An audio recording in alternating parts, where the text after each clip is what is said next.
Tonight, we are talking about urban trees. And let me get out of, there we are. Let me get out of sharing. So the setup for tonight, the premise is pretty simple, though parts of Philadelphia are shaded by beautiful trees, beautiful canopy of trees. Much of the city is not. And the city's overall tree canopy has declined 6% between 2008 and 2018. To address this, the city is creating an urban forest plan and needs your help. The coming Philly Tree Plan will be a 10-year plan for the planting and care of our urban forest, an effort guided by the values of environmental justice, community engagement, and sustainability. We had been offering in the promo for this that Erica Smith Fichman, the city's Community Forestry Manager and the project lead for Tree Philly, would join us tonight. Unfortunately, she became unavailable at the last minute. So happily, I'm thrilled to introduce Ari Miller to you. Ari is a landscape architect, arborist, and the director of design at the Hinge Collective, the city's consulting planning firm for the plan. He brings almost 20 years of professional experience on a wide variety of projects to the tree plan, and we're so grateful that he's here. Ari, thank you so much. Thanks for having me, and thanks for the introduction. And it's good to be back here virtually at the Schuylkill Center. Yeah, that's right. You're an old friend. You were on our board when I first started 10 years ago. Welcome back. It's good to be here virtually. I wish I were there physically. I love the grounds, and it has a special place in my heart. And seeing all those things you were talking about made me pine for the times when I would come for the meetings and come to visit more than I have certainly this past year. So I'm due for a visit. I know you've got new stuff going on there that I haven't yet to see. We will hold you to that. Okay, fair enough. So I'm going to go ahead and start sharing my screen, but not that screen. Yeah, as Mike has introduced, he already kind of took some of my thunder away by stating the mission of the plan, but I'll go ahead and give you guys an intro to the Philly Tree Plan and to urban forestry kind of generally. The plan really got started. The idea for the plan got started in 2019 when there was a tree canopy assessment of the entire city. This was conducted by LIDAR. Don't ask me what the acronym is, I can't remember, but it is the method by which planes can fly over and determine land cover based on the types of light that it receives back. It's pretty exciting stuff, and they were able to compare a LIDAR scan from 2018 to 2008. Currently there's about 20% of the area of Philadelphia's area is covered by tree canopy. There was a 30% canopy cover goal set by Greenworks in 2009. So we're below that. And not only are we below that, we have dropped 6% in the last 10 years. And most of this has occurred on residential land. And so you could ask why is this happening? Those we don't know the exact reasons, but we do know that it is happening primarily on residential land. And we're currently working to determine exactly why this is happening, but it does seem as if development and actually in some cases increased investment has reduced the canopy by reducing some of the involuntary canopy or some of the trees in vacant lands and alleyways and other unwanted unplanted trees is actually, we're losing some of that canopy. And we need to figure out how to put it back in a way that is the most beneficial to the city residents and the ecology of the city. So as part of Mike's introduction, talked about the plan, the mission of the plan. This mission was developed as part of a tree summit that gathered, it was over 100 stakeholders from across the city. They met at the Discovery Center in 2019 to talk about, what was going to be the city's response to that loss of canopy, and how can we how can we grow the urban forest in a way that is most beneficial. And this mission came out of that summit. And also the request for proposal for a company to come and help the city to develop that plan also came out of that. So it's a 10-year plan. 10 years in the span of a life of a tree is actually very short. And so, you know, it's a 10-year plan to get the ball rolling for successional planning, really, of the next 100 years is really how we need to be thinking about trees. And we need to be guided by the values of environmental justice and community engagement and sustainability. So really, a lot of this plan is about listening. It's going to be a lot about listening, and it's going to be a lot about correcting some of the issues of the past and the present. So what is the urban forest, and why does it matter?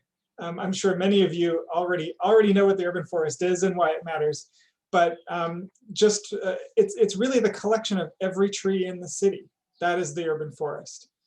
It exists everywhere around us in many different ways. It's in the Wissahickon, it's at the Schuylkill Center, it's on our riparian edges, on our river edges, it's in our parks, and on our streets. And it's also in our alleyways and in our vacant lots, and in our abandoned spaces. It's every single tree in the city, and they all are part of a system that works together to create the forest. And you know, all of this used to be a forest, and when left alone, it becomes a forest again. So why is the urban forest important? It's really the lungs of our city. Without trees, our air quality would be worse than it is. Unfortunately, most of our trees, the places where we have the least trees in the city are often places where there's the most pollution as well. And so that is something that we need to think about as part of our planning, is thinking of trees as part of our public health infrastructure, is looking to correct some of these issues. It's our primary protection from heat. A fact that I learned as part of this planning process is that the difference between the hottest place in the city and the coolest place is 20 degrees. So in the heat of the summer, it can be 20 degrees hotter in a place like Hunting Park versus Chestnut Hill. And that can mean the difference between life and death, to be totally frank, and contributes to many other different types of health problems. So it really is, trees are part of our public health infrastructure. And I don't know that it's been thought about quite that way by many people before. It's also part of our mental health infrastructure. And you know, this is something that it's not just anecdotal. It's not just something that we know, you know, that we feel ourselves, but it's something that's actually been studied. You know, there have been the amassing of knowledge around the mental health effects on being able to retain attention by school children. You know, there are many studies showing that having access to green, having access to just seeing a tree out your window, all of these things greatly affect your mental health. So, you know, the urban forest is incredibly important, but it's not equitably distributed. And we're going to get into some of the reasons for that. Here you can see a map of this is the LiDAR scan of the canopy overlaid with the percent poverty in the city, and those two things overlap almost very directly. A map I don't have in here with me today, but there's also, if you look at incidents of gun violence, they overlap with this as well, which is pretty remarkable. So what are some of the reasons for these patterns? There's development patterns, there's barriers for renters, There was redlining, which I'll talk a little bit more about. And then there were budget and service cuts, and all of these things had an impact on how the urban forest looks today. So, first off, housing built for industry left little room for trees. In places in North Philly and in like the River Wards, Kensington, Harrogate areas, all of these places were built around industry with density primarily in mind. Yes, this is a view of a street in Kensington, and the houses are cheek to jowl, and the streets are often really, really narrow. And this legacy of the way that these places were developed left little room for trees and weren't really considering quality of life in those developments. Another aspect is that in Philadelphia, renters have a less ability to plant trees. Only a homeowner can approve or request a tree. If you are a renter, that is not something you can do. This is actually, I could have taken this photo down the street from me. I live in West Philadelphia, and I'm part of the reason I live where I live is because of the trees. But this is just a few blocks away where it's all rental properties and the trees go away. And that's for a number of reasons. One of them is that the people living in these apartments don't really get to make a decision about whether there are trees there or not. Landlords tend to avoid them for various reasons. Another reason that we see trees distributed unfairly is that it's following sort of larger trends in systemic racism in Philadelphia and the country. So for those of you who, many of you may be familiar with the practice of redlining, it started in, it was actually part of the New Deal.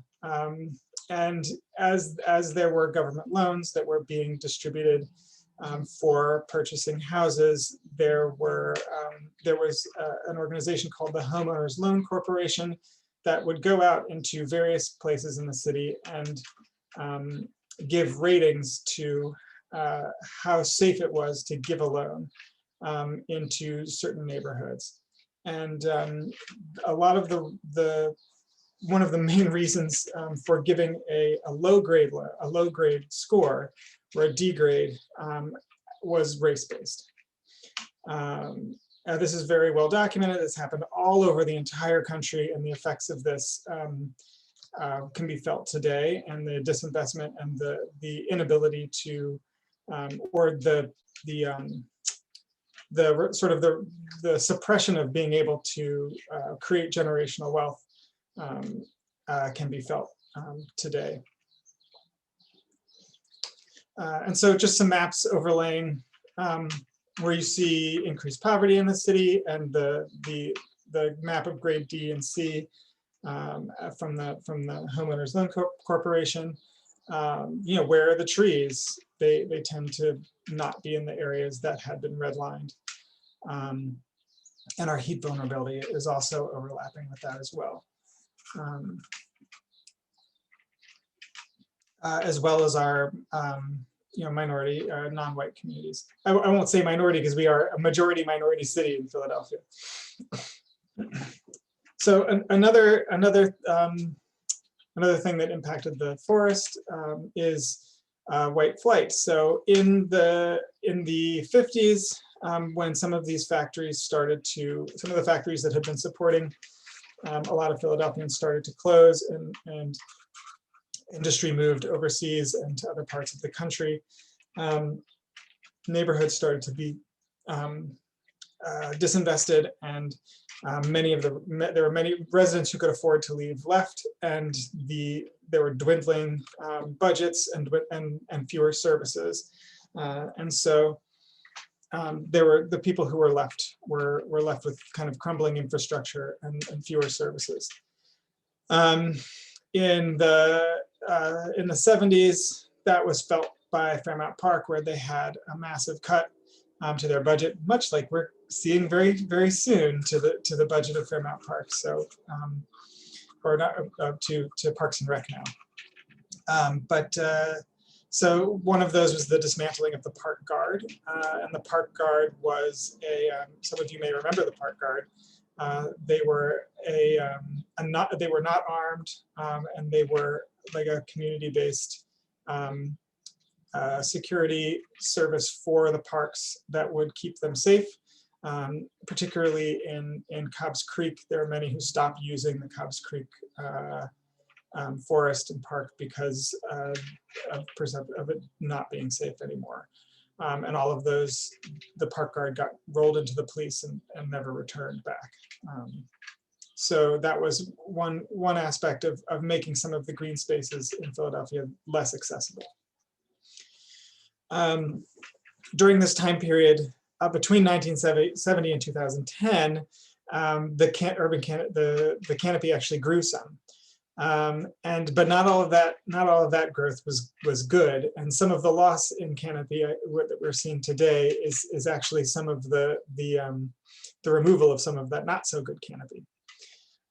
So some of the vacant land that was left behind as part of the lost population became overgrown and was frankly a hardship for many communities, made them less safe, and actually were bad ambassadors for trees.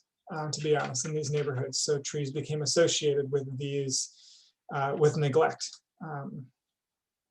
And yeah, cuts to the Fairmount Park budget also meant that lawns weren't getting cut. And since everything here wants to be a forest, it started to return to forest again, but in a way that was not managed, and was also making it making the parks less safe and less desirable as occupiable space, and less functional as public space.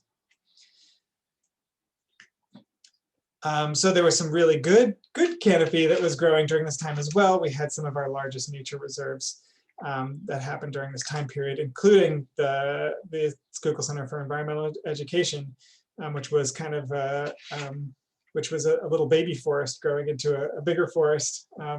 And so all of that canopy of the Tinicum Wildlife Reserve and the Environmental Center really did contribute to the sort of the overall percentage of canopy in the city limits. And there was also the urban greening program, sort of the precursor to the land care work that PHS has been doing. I was actually out on a walk with some of our neighborhood ambassadors for the plan, and we found one of the spaces that our ambassadors really like to use had a big stone on it that had a plaque that said, this space was made by the Green Country Town Green Country Town program, which was the PHS program to reclaim vacant lots and turn them into usable public spaces. So that legacy of that work is still there as well. There's a lot of great programs in the city that are here to support the urban forest, and many of them are focused on making a more equitably distributed forest. And we have, we have Tree Philly, which is a program is a city program that distributes free trees. We have the tree tenders from Pennsylvania Horticultural Society. I'm sure maybe some of you are a tree tender. That's a great program. The Fairmount Park Conservancy also is a really wonderful organization helping to distribute trees and maintain parks generally. But with all of this, we are still losing our canopy, even though some of these types of efforts, as I mentioned before, trees are always it's always a long game. And so some of the efforts of these organizations we won't see for another 20 years or so. So how does the plan factor into all of this? So how do we grow a fair forest?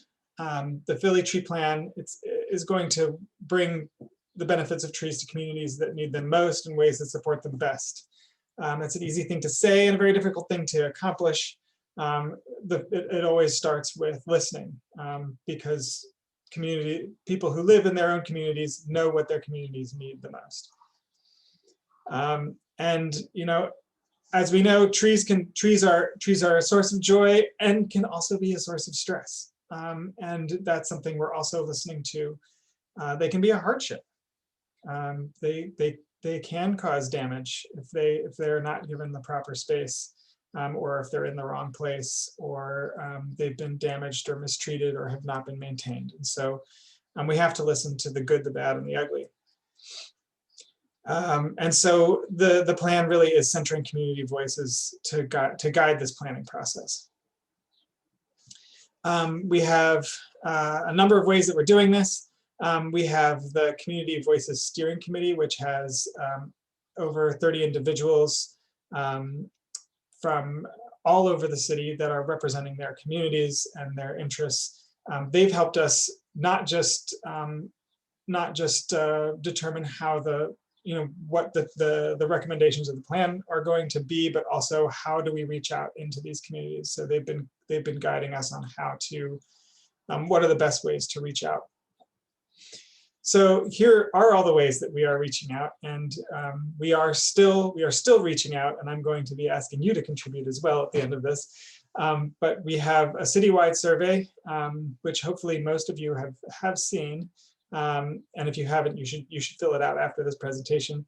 That asks all kinds of questions from about your relationship to trees, as well as some early policy ideas that we want the public to weigh in on. We've had over 5,500 responses to the survey so far.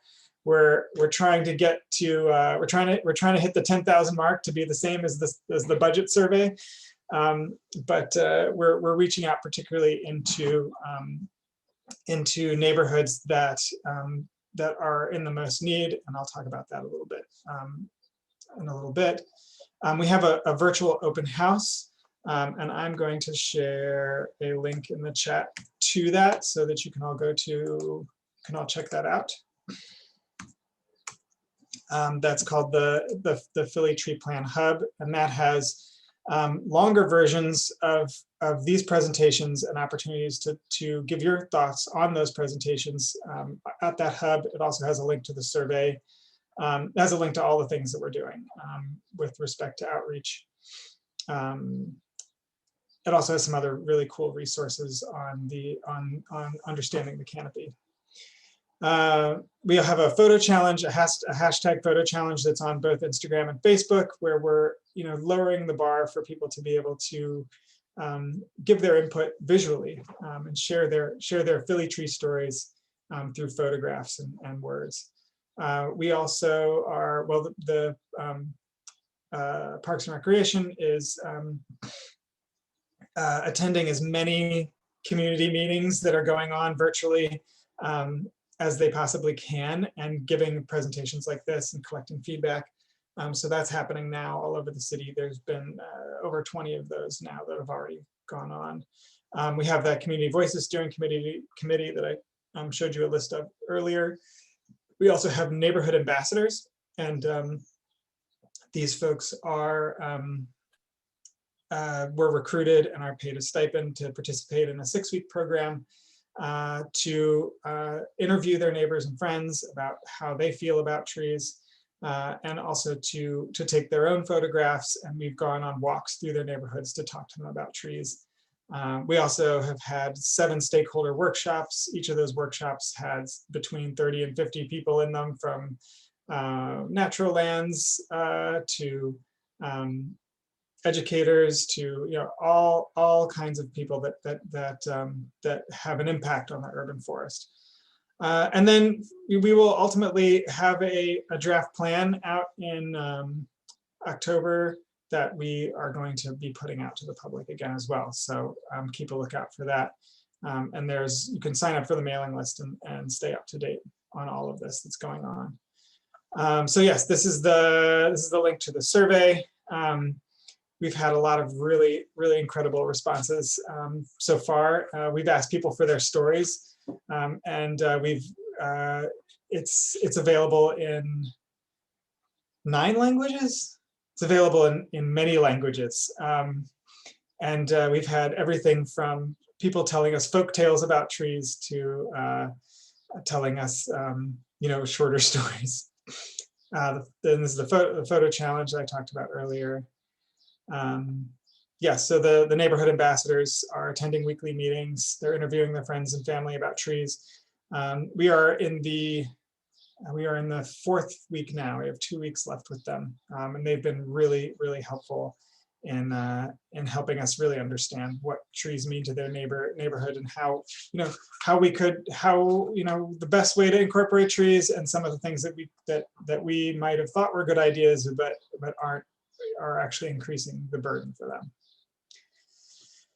So part of what we've done to focus our engagement is to look at where trees are needed the most. So we were looking at places of low canopy, high percentage of pavement, low average income, heat, high combined health issues, so cancer, COPD, asthma, and also air quality, to create a map that will, well, where's that map? Anyway, to create a map that shows us the areas of the greatest need. So those are the areas shown here in orange, where the areas that we know have the least trees, and they also are the most susceptible. They're the most vulnerable to the environmental factors that trees can help with. So that's where we're going to be making sure that we are working in these areas. There are also areas that have been, largely underserved by some of the other programs that are out there because they're volunteer based. So that's something we're looking at now. And this is where all of our ambassadors are coming from. So we have 22 ambassadors from all of these neighborhoods. So what are we going to do with all this information? Well, we're going to set goals for preserving and growing the urban forests in a way that best supports communities. So that's we talked about what the canopy goal of 30%. We're going to look at that with a little bit more nuance, not just raw canopy, because we know that not all canopy is good canopy. So we need to be thinking about how are we going to set goals in a way that makes sense for each of the places in the city. We have to look at what the capacity is for actually planting trees. How much space is there to actually plant trees? We can't just jam trees into places that are causing problems. And so, looking at things, looking at ways to set goals that make sense. We're going to update city policy to better protect trees from development. The current policy is pretty lax, and it needs to be. It's also not being enforced. So we need to strengthen the enforcement and revisit that policy, which is now very old and really weak comparative to our other cities around us. And we need to better communicate with residents and better open communication between residents in the city. One of the things we've been hearing a lot from our ambassadors is, they don't know what they might request a tree, and then they don't hear anything back, and then they, 2 years later, they hear the sound of a concrete saw running, and that's how they know that there's a tree going in. So that's some pretty basic communication that could be improved. So we know that needs to happen. We know that needs to happen. And we need a plan for management of trees in every part of the city that's responsive to resident needs, ecology, and climate change. And then also, of course, we need to find funding. Some of that's going to come from our policy change and other opportunities. But yeah, the funding is clearly in need, and it's not being prioritized now. And so we need to make the case now to the city as they are determining their budget that trees really are public health infrastructure, and they're connected to all of the things that most of us care about. So this is where we are in the plan. Right now, we're almost through our engagement. We're about halfway through the overall plan, we're really excited about all of the information that we've gotten so far. Frankly, overwhelmed with all of the incredible information we've gotten so far. But give us more. We want you to participate as well. Yes, this is where you can go to give us your thoughts. And I'll actually just go there really quickly now, so you can see what it looks like. if I can, it's underneath my Zoom controls, as it always is, isn't it? There it is. So this is what the tree plan hub looks like. And this is the you can go here and pick your language for the survey. You can be entered to win a $50 gift card at the end or not. It's your choice. We've gotten some really excellent stories from this. Here are the three presentations that are longer versions of the presentation I just gave you. So, you know, actually on each of these, there is a place where you can add your input, and all that, and a lot of the things that other people have been saying are all in here, which is actually, even if you don't want to say anything, it's worth going here to read what other people are saying and how they feel about the urban forest. It's been fascinating for me to go through these and see how people feel about trees in the city.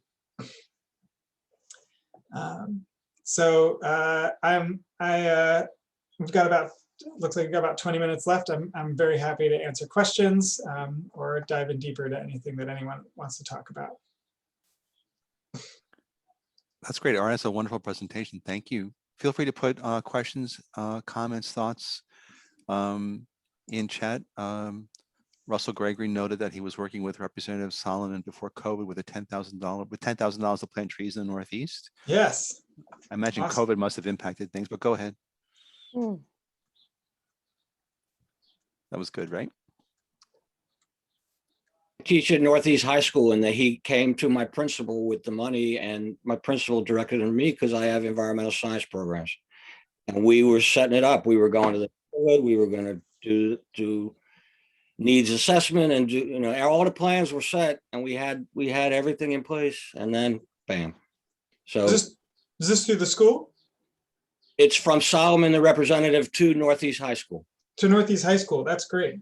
I'm making a note right now. Awesome. Oh, I see Lori Hayes joined us too. Hi, Lori. Ari, the city has an Office of Sustainability that's working on a lot of the same issues, especially with climate change and things. So how does this dovetail with their work? It absolutely dovetails with their work, and they're part of our project team and advising on the plan. It's you know, I think we all, I mean, this is definitely sharing the same goals that they have, and the plan is going to be working to achieve a lot of the goals that they've set out as well. Right, because you can actually impact climate with planting more tree cover. Yes, yeah. We're capture as much carbon as we possibly can. Exactly. I'm curious. Somebody wanted to ask a question? I had an observation. There you go. Go ahead, Cindy. So I live in Roxborough, and Roxborough is being absolutely stripped by developers. They come in, they take a beautiful lot with beautiful flowers and trees, et cetera, et cetera. They raise it and they put apartments for 2,000 people. And this goes on week after week, year after year, month after month. And our community group is pretty active. But for whatever reason, people love Roxborough. For lots of reasons, they love Roxborough. But unfortunately, they come here and they tear it apart. Other pet peeve is asplunged, whatever, you know, those giant people who cut all the trees down. They don't know what they're doing. They just cut. So anyways, stuff that's been happening here, you know, we do our best to weed away the zoning people, not the zoning people, the people that want to bypass it. Yep. It's, you know, there's hundreds of apartments now in Roxborough, maybe thousands. Yeah, Cindy, I'll let Ari respond, but first, I know that the Roxborough Maniac Conservancy is on the stakeholder list. They're involved, which is great. So there's some great people We're active, there. And Roxborough has this wonderful thing called raw land, which it's hard to find elsewhere in the city. So, but I'll let Ari respond. Oh, undeveloped. It has undeveloped land. Green fields. Yeah, green fields. Okay. Yeah, exactly. Exactly. Which you take the trees away and then name the development for the trees that you replaced. That's There right. you go. There Always. you go. Thousand Oaks. Yeah. Right, exactly. Right. So that's what we've been talking a lot about amongst great. neighbors, amongst friends, amongst our civic association is what Great. are we going to do about the developers? That's great. Thank you. Let's let Ari respond. Thank you, Cindy. Go ahead, Sure, Ari. sure. So we had a focus group workshop with developers Ooh, because we knew that was something that we were going to have to tackle, and that a lot of the loss was happening because of development. yeah. We expected that to be kind of a difficult conversation, but Yeah. what we actually learned is that developers are totally willing to accept more stringent tree preservation regulations, as well as tougher fees, as long as they know what they need to do and the process is clear.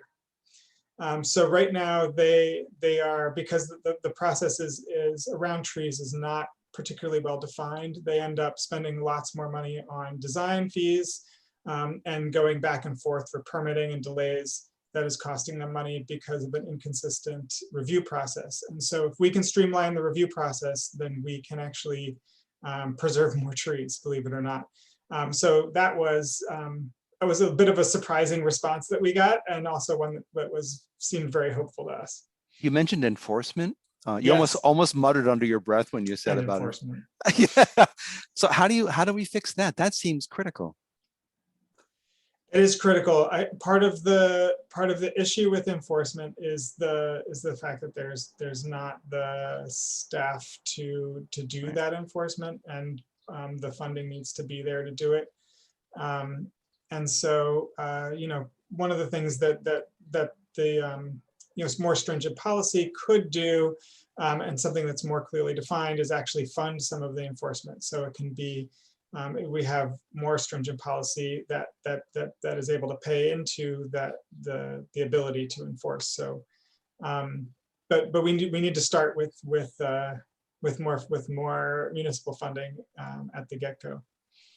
I'll get to Ellen's comment in a second, but Dave asked a question that's sort of on point here. We need to formalize an expectation that developers build, quote, around, unquote, existing trees. So existing trees are important. Yes. Certainly Yeah. depending on the size. Yes. Yeah, and there are regulations around certain sizes of trees that you can't take down or that you need to replace. But again, it's not being sort of consistently enforced, and there's really very little protection around trees on private land. Yeah, there's a big difference when they take out a tree that's massive and put in Yeah. a little lollipop tree as a replacement. And Lori Hayes, if you want to jump in, you want to introduce yourself real quick, and Okay, yes, I'm Lori. and you feel free to jump in and correct me on stuff.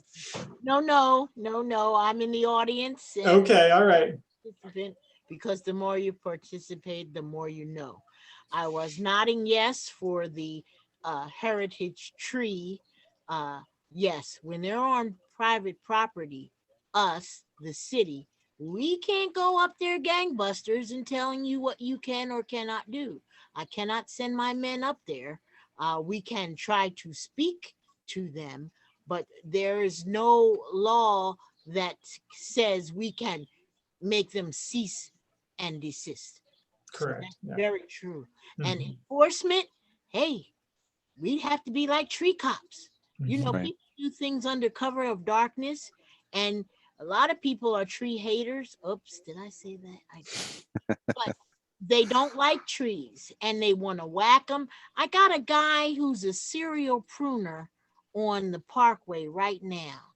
I know he means well, but he's always cutting. If you drive by on the islands on the parkway, there's always debris.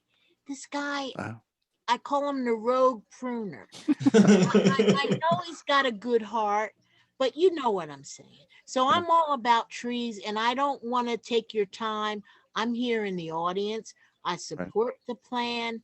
I live for the plan. I go back to Philadelphia's green country town, Ernesta Ballard and PHS. Oh my, yes. Everybody like that. I've been around. So I'm in the audience, and thank you for the acknowledgement. Yeah. And you, Lori, I know somebody, a friend of mine who's been living in Grace Ferry for like 30 years, and he's a rogue tree planter. He finds a spot in the sidewalk that doesn't have a tree in it, and he doesn't ask anybody. He just puts a tree. Then I'll take that. So it balances out. All right. Ari, Ellen asked, what did you find out from neighbors about what trees they did not want? Can you let us know a little more specifics about how your assumptions might have been challenged? So there was a lot of there were a lot of people who talked about the damage that trees had done to their property and the hardship that it had placed on them. And we were open and receptive to listening to that. You know, there were a lot of trees that were planted. You know, in particular, I love London Plains, and I feel like London Plains really kind of define our city in a lot of ways. But they were planted in a lot of really tight spaces, and many of them are now 100 years old, and they've been doing a lot of damage to people's houses. And I think that, you know, almost everybody that we talk to actually really is a fan of trees and likes trees, or is, you know, at the very worst agnostic or ambivalent about trees. But when it comes to the trade-off of saying, you know, would you accept the risk for the benefit? There's an analysis there, and some people are saying, you know, I love trees. I would love to have a tree in front of my house, but I also want to be able to continue to live in my house. And so it's less about specific species of trees and more around the apprehension of you know, what is going to be the risk to my property down the line. But I will tell you something that I found that was kind of surprising when we were talking to neighbors, is that many of them want fruit producing trees, which I was surprised about, because every time I try to propose a fruit tree and a plan of any kind, everyone's like, oh, it's gonna be too messy, and the yellow jackets and the bees and everything. And I'm like, you want these fruit trees? Oh, okay. Well, let's figure this out. Figure out, you know, we're trying to talk about native trees, native fruit trees, and because, you know, the birds will actually eat those and clean those up for you. You know, talking about service berries and recipes you can make with those. But there's a lot of people have feel a connection to culture or home countries that have to do with fruiting trees. And so, like apples, for example, or which fruit trees could you grow in Philadelphia? Not oranges, though, right? No, although, you know, we had some folks in Kensington who were like, my neighbor's got a banana. I don't know what you're talking about. Pawpaw, you can try pawpaw. Yeah, we tried to sell some pawpaws. Michael says peach. There we go. Peaches. We've been actually seeing a lot of peaches. Thank you, Michael. We were walking around in Cobb's Creek, and we found an impromptu orchard that had two peach trees on it that were they weren't producing now, but they had a ton of, there was like the ground was like littered with pits. So we knew well, actually there were some pits that were still hanging on to the branches. So we knew that they were heavily producing. So that was kind of cool, seeing people using vacant lots as impromptu orchards. That's interesting. That's great. How important are native trees in the equation? I mean, it's great to get trees that sequester carbon, but London Plains, as beautiful as they are, don't support the biological diversity of the good old straight American sycamore. So, or an oak tree. Oak trees sequester more carbon than any other tree over a longer period of time and support more insects than almost any other tree. Yeah, but they drop acorns on your house. Anyway, but how important are native trees in your equation? Because for people want to support other insect life, bird life, native trees are important. Go ahead. Personally, to me, they're very important.